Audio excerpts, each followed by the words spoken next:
ready? Yes, ma'am. This is the pre-meeting of the Mobile City Council, Tuesday, July the 20th. There are several requests for waiver of the noise ordinance on the agenda. On August 1st at Municipal Park from 12 o'clock to 4 o'clock p.m.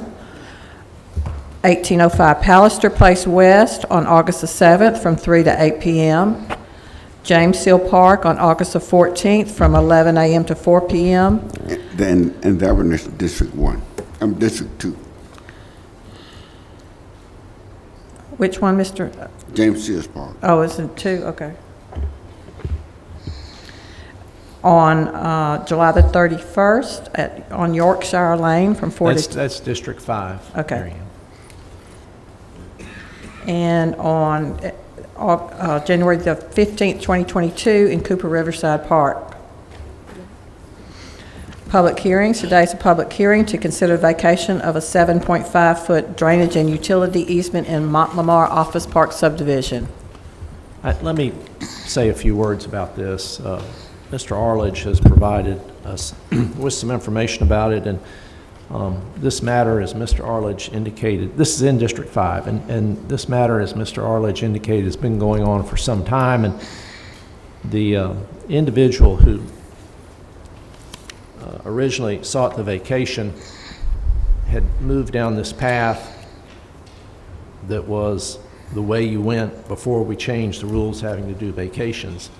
And then we changed the rule, and what he had done was not sufficient after that point. And he's gone back, and working with Mr. Arledge, they've come to this arrangement. I'm fully supportive of this.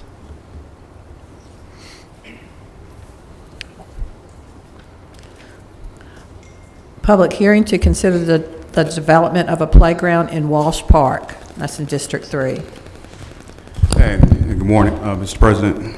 Good morning, Mr. Vice President. Yeah, this is a public hearing where Channel 10 and some other companies are getting together and to help to develop a playground at Walsh Park, and I think it's a city ordinance that requires any type of new movement in the park that it has to, be a public hearing and be before the council. I'm going to ask that even further down in the agenda, there's a resolution that authorized agreement to make an impact foundation playground with Walsh Park. I'm gonna ask if that could be moved up to consent because there's no money transaction whatsoever. Again, this is just an agreement down in that resolution, which is 0-559 to have agreement with the company. But again, monetary is coming from private donors led by Channel 10. And again, I'm gonna ask the council if we can move that up to consent. And again, this is a great thing. We have a colleague that always talk about the public and private sectors getting together and becoming a great project. This is a great project, a good example of a great project that has been done, just not within our District 3, but within our city of Mobile.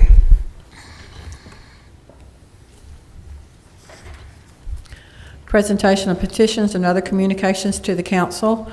Raymond Bell wants to speak on the state of affairs at the Hank Aaron Stadium. And John Hilliard wants to speak about the Cleon Jones tournament and other events at the Hank. Consent resolutions held over. 40379, declare the structure at 962 Government Street a public nuisance and order it demolished. Well, I'm hopeful that we'll hear. Is there something that you would like to add, Mr. Duffenbach?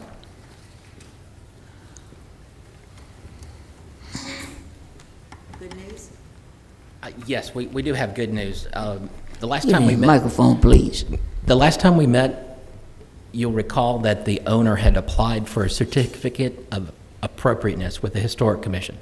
That was granted. However, he did not receive a building permit the last time we met.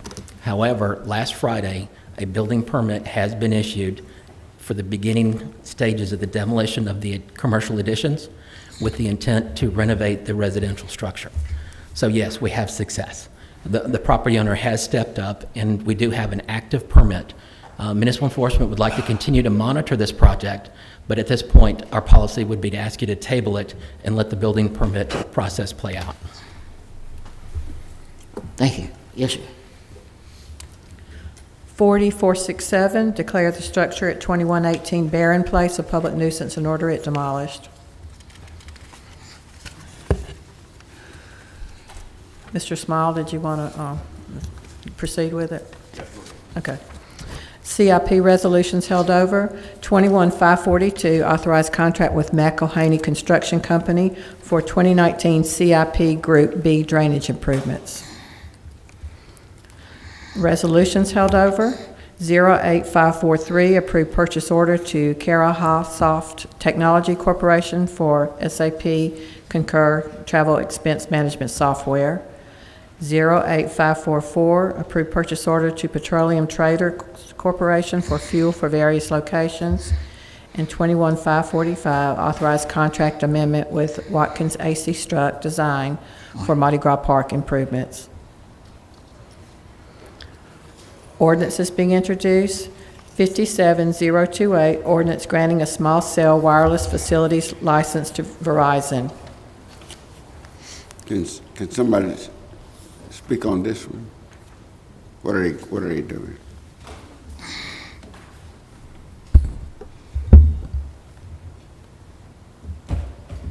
Oh, so, Right. any questions? What are they doing? They are operating under our new ordinance, the new ordinance that the city council passed. In accordance with the ordinance, you have to get a license to be able to do so. So that's, all they're doing is following the new ordinance and operating. So understand that, you know, when you look at the ordinance, they've complied with it. We shared it with Mr. Arledge. I don't know that there are any legal concerns there. There may be a person from Verizon, a local person that comes to speak to you all at either 10:30 this week or next week, but it's in compliance with the ordinance, so. Do we know what area of town they want to place this infrastructure? So those would be operational questions. If you want to submit them to us in writing, we can get them to the Verizon people. We want the Verizon people here. You said they'll be here next week. I said either today at the 10:30 or next week at the 10:30. I think okay. expect Verizon to have a local person Yeah, here. okay. That's been our communication with them. Okay. That's That they will good. be present? No question. Good. That is what our communication has been. Thank you. Mr. Woods, if you could refresh my recollection on, you know, I'm not worried about them attaching their equipment to existing poles.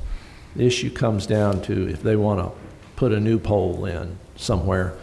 And my recollection is that they can't just come in and decide that they're going to put a pole in on city right-of-way wherever they want to. There have to be some conditions precedent to their selecting a certain location. That is correct, Mr. Daves. They would have to first make every effort to co-locate, and then there's a back and forth with the city. But understand, a large part of this is not only guided by the ordinance, but the FCC. Federal government, yeah, I understand. There are limits to what kind of conditions we can put on their placement of poles, but there are conditions that they don't have the absolute unfettered right to go out and stick a pole in our right-of-way wherever the heck they want to do that. That is correct, and that is part of this process. It is not unilateral. You're correct. Okay, thank you. Can I ask a question? On the city side of it, for reviewing what their infrastructure is going to look like or be placed, what department in the city is going to handle that? The same department that handles everything else with the right-of-way, which is Bill Mobile, in conjunction with the engineering. So that's in line with the ordinance. It may be good for you all to submit any operational questions that you want going to Verizon, so they'll be prepared to answer them, and we can get them to them, or we can just give you the contact person that they're going to have. We don't know who the local person is going to be, but it is. So that would be a combination of Shayla Biko and the engineering department. So the questions go to your office If they're operational, they should go to Build Mobile. As far as what the infrastructure is gonna look like, what the application things. Right. And has the city already developed all of that process? Yes.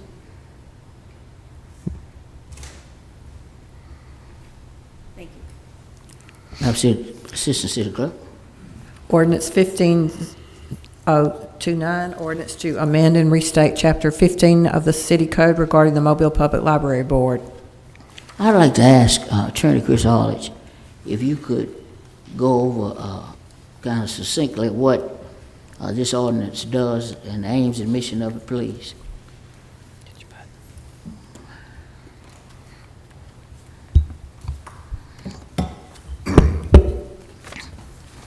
So the changes for this,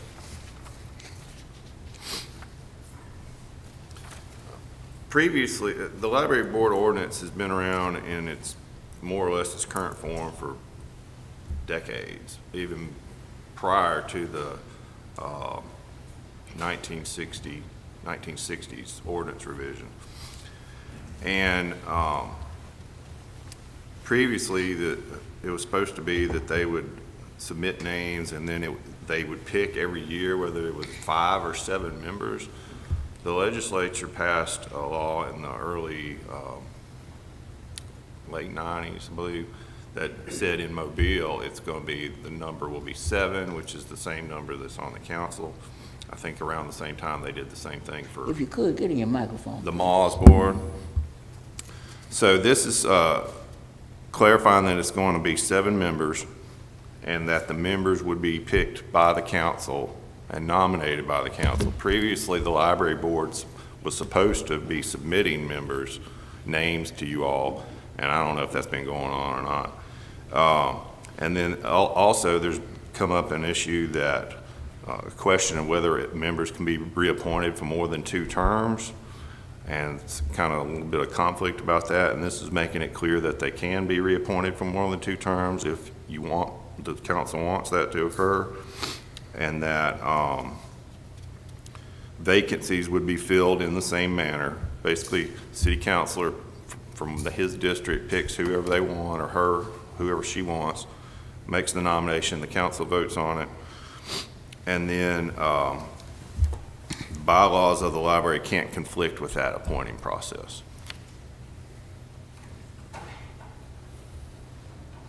Any questions?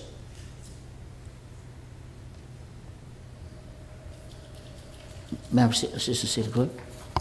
Consent resolutions being introduced, 03548, create an ad hoc animal shelter citizens advisory committee. 03549, appoint Bob Allen to the Architectural Review Board. 37550, recommend approval to the ABC Board for issuance of a lounge retail liquor Class 1 license for Canary Bar on Jackson Street. And the Revenue Department is requesting that this be laid over until August the 10th. This matter has gone before the Board of Adjustments, and it's scheduled to go back before them on August the 5th. So hopefully their rezoning will be worked out by then. Canary Bar. 37551, recommend approval to the ABC Board for issuance of a lounge retail liquor Class 1 license for the Stables Bar, 352 St. Francis Street. I said we would hold this item over 1 week. 58552 declares weeds noxious, weedling group 1616, and 58553 assess cost for removal of weeds, repeat weedling group 44. 6554 through 6557 are determining appropriations to the Dearborn YMCA, Linecoff Elementary School, Gulf Coast Ethnic and Heritage Jazz Festival, and C.F. Viker High School serves a public purpose and approved payment. 21569 is a resolution authorizing contracts with absentee election workers. 03570, reappoint William Rooks to the Mobile Historic Development Commission. CIP resolutions being introduced. 08558, approved purchase order to Musco Sports Lighting for Mims Park Sports Field, $369,700.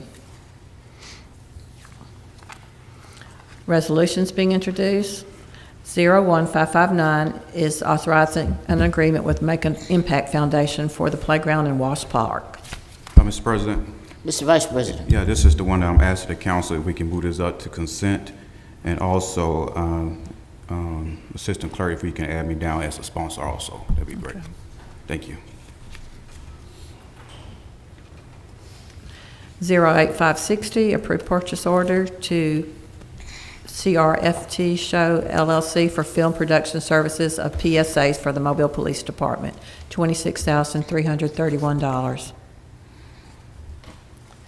08561, approved purchase order to Southern Lighting and Traffic Systems for 30 decorative street light poles for the Traffic Engineering Department, $73,500. Can we get some understanding what we're gonna do with these poles? Mr. Richardson, Yes. if you could, get in your microphone so we can hear you clearly. Okay, what are we gonna do with these poles? Where are they going?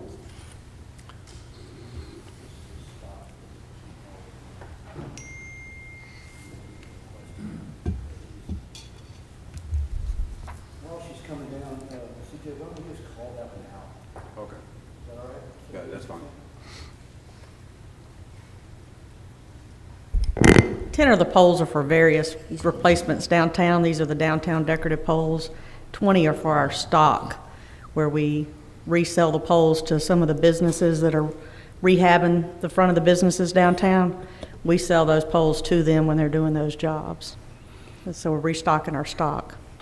Okay, I thought maybe they were going inside neighborhoods, that's gonna give No, them no, a no, list. this is that downtown decorative pole, the one you see I'm right in. here. I ain't got no problem with that.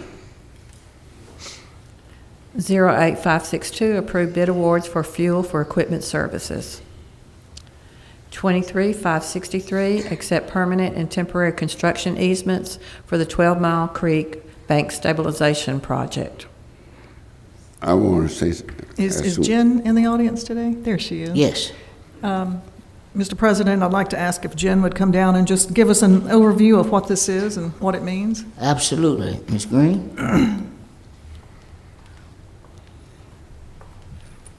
Good morning, everyone. Good morning. So these easements are to do the construction on the 12 Mile Creek Stream Stabilization Project. That is part of the 3 Mile Creek Watershed Restoration Project, which is funded by the Restore Act, Bucket 3 project.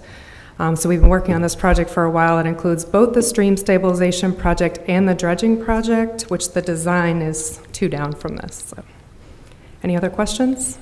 So this is all Restore funding, This is correct? all Restore funded work. Yep, we've been working on this for about 2 years, so it's great to see them getting going. But this is just design. We're not going to see actual dredging going on just yet. That's correct. So 565 is a design contract for the dredging, and that's going to take about 6 to 8 months to get through, and we're going to be looking at how to best construct that project, and I'll end up with 100% design construction plans. Okay, so this is exciting. It's a big step forward. It is. We're excited about it. We've got a great group working on it, too. Ms. Rich, Does this design if you could get in your microphone, please. Thank you. You cut Does it this out. design contract include the property that has to be purchased by the city? Would they be working on that for the design, or does that come in They're later? 2 separate. So the design contract is just for the dredging of the lake. The easements, so 563, those are for the stream stabilization project. They're 2 separate projects funded by the same grant.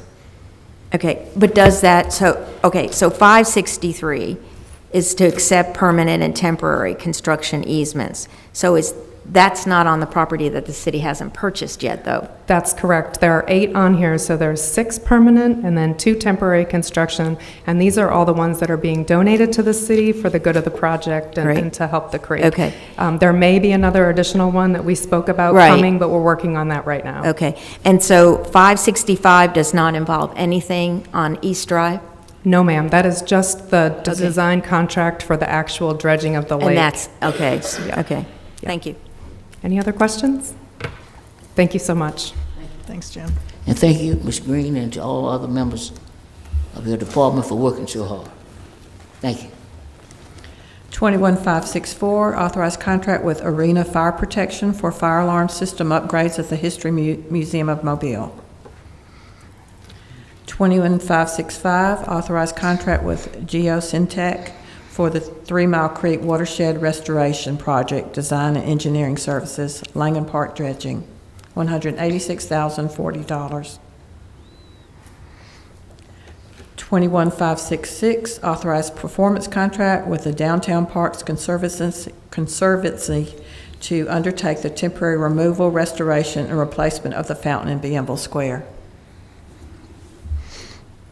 31567, adopt the U.S. Treasury ARP Action Plan. Colleagues, again, I'm going to ask that this item be taken up again by the Finance Committee in the capable leadership of Mr. Joel Daves, and that he would convene a meeting of that committee as quickly as possible so that we might review this particular iteration of the plan and hear any other information that might be available to us. Well, thank you, Mr. President. And the committee will meet as soon as possible. I'd like to remind everybody that's interested in this resolution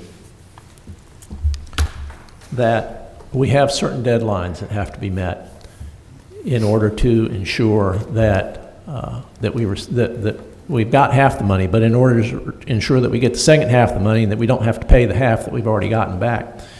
And the city has to submit its plan to the federal government no later than September 1st, I believe is the date, August 31st. And in order for the city to put that plan in a form that is submissible, City Council has to have acted by about August 15th. So we're sitting here today, July 20th. We've got about 25 days in which to decide what we're going to do and actually do it. So we need to act expeditiously. I would urge everybody who has an interest in this resolution to get whatever input they have to the City Council as quickly as possible. As quickly as possible. We'll try to set up a date for the Finance Committee meeting sometime in the near future. Thank you, Mr. President. So meanwhile, we need, Mr. yes, thank you, Mr. President. We're not going to take it up today, so meaning we're going to have to lay it off for some period of time. Yeah, how long do we want to lay it up Oh, yeah, for? right, it's first read. I Mr. have President? a question, and it's not this particular item. It's the one about the conservatory. I'm sorry, I didn't bring it up when we were talking about it, which is 21566. Are we going to be voting on this today, or do I have a week to ask my question to someone? Oh, the fountain? Well, Are we going to lay, is this automatically going to lay read. over? It's first read. It's first read, so Okay, yeah. all right. Then I'll get it in writing. Thank you. Mr. President? Ms. Gregory? Yeah, on the ARP plan, I know we're going to do the Finance Committee meeting. Joel, do we just want to wait until after the Finance Committee meeting to decide how far to lay this over, or what were you thinking on that? Yeah, I think we can decide next week how far to lay it over. Okay. One question that has come up, and I mentioned it to Chief of Staff Barber this morning, on this plan, and Chief, you and the mayor may want to discuss this a little bit with us. How specific on the programs do we have to be? Can they be just categories, or do we have to have every specific project laid out to send to the federal government? They do not have to be specific if you're referring to specific projects. If you'll note the changes, the most recent changes, is we took the line item of Woodcock off and just made a more broader approach to east of I-65 to do affordable housing based on CDBG eligibility by census tract. And so, to answer your question, no, they do not have to be specific projects. Okay, so I guess in essence, we could just say we want all of the money to go toward some of the broad categories that you've already listed, rather than, like you said, woodcock or some of the other specifics. That is correct, as long as we follow the guidelines set out by the federal government. But, Mr. President, Mr. Davis. one more question for Chief of Staff Barber. Having said that, I assume that at some point down the road, we're going to have to report in detail to the government what we use the money for. Right. And that they will, the guys up there with the little green eye shades will go through every single one of those items and make sure that they do fit into that bucket that we claim they were in. And if not, they're going to want their money back. Yes, sir. that And right? again, the justifications in the reports that you referred to earlier to allow us a couple of weeks to be able to put all that together to submit to Treasury for their approval to proceed. And so we intend to follow the guidelines very strictly. Thank you. Mr. President? I heard Ms. Richardson, then we come to Ms. Gregory. Ms. Richardson? And days gone by, that's what the guys did, but we got ladies doing it now. I'm sorry, I didn't even hear that. I didn't hear it, and I'm right here. Mr. President? Maybe that's better. Ms. Gregory? Just on the same vein, if they are just broad categories that qualify, when would, or do we know what a deadline would be then to come back with specific projects that we would have to submit? Once the, I'm using the affordable housing as one of the categories, again, based on CDBG census okay. tract eligibility. And so those would be done, throughout the city if it's citywide. And so, again, that would be under Jamie Roberts, and it's a continuation of what we're already, a lot of what we're already doing. So, yeah, so as long as we know what we're doing fits under these broad categories, then we should be okay as far as determining what the specific projects would be. That's correct. And Okay, we'll all right. be handling all the reporting to make sure the guidelines are followed. Okay, I have a question. Ms. Rich? On the Gavers program, there was $8 million on the line, but that would technically be east of I-65. So would you recommend that we just take that whole amount of money like you did with Woodcock and just put it towards this I-65 without it having any criteria with the line? You know, other than affordable housing, Right. east of 65. And again, specific projects do not have to be designated as line items. You know, we did that because it was our desire to complete the Gafers building to Right. get probably our only chance to get affordable housing in. So, but the guidelines from the federal government are just affordable housing based on CDBG census tract. So yes, the money can be taken out of specific projects and put into a more broad category to address the needs of the city in a citywide way or designated. I mean, the Gafers would still technically qualify as a achievement without lining it at this point in front of the council. That would come further down the road. That's correct, and again, Or the could. reason Gafers was chosen is because it is a CDBG eligible census tract. Are there other ongoing programs that Jamie has that we could learn about? Because for some reason, it seems that that was the momentum, something already in the pipeline that fit the criteria. So do we know of other programs also that just need to be funded as opposed to? Because the money has to be encumbered by 2024 and spent, and so because of the timelines, what we have chosen were projects that are already underway, Right. and so we're adding the additional funding to make sure that we have the capacity to spend those funds. As far as the city's affordable housing plan and affordable rental housing plans, be more than, when we have the committee meeting, have Jamie there to do that presentation so you can see the continuation of those programs. Okay. Thank you. Mr. President. Mr. Davis? One follow-up question for Chief of Staff Barber. So what we might do is take the $6,150,000 in 2021 and $1,850,000 in 2022, $8 million altogether, and move it down into affordable housing targeted east of I-65 and CDBG census tract, right? That is correct. Those are the guidelines. Thank you. 47,568, assent to the vacation of a drainage and utility easement in Lamar Office Park. Would there be any objection to taking this up today, moving this into consent? Not on my part. This 147,568, the vacation, moving that into consent. I don't have a problem.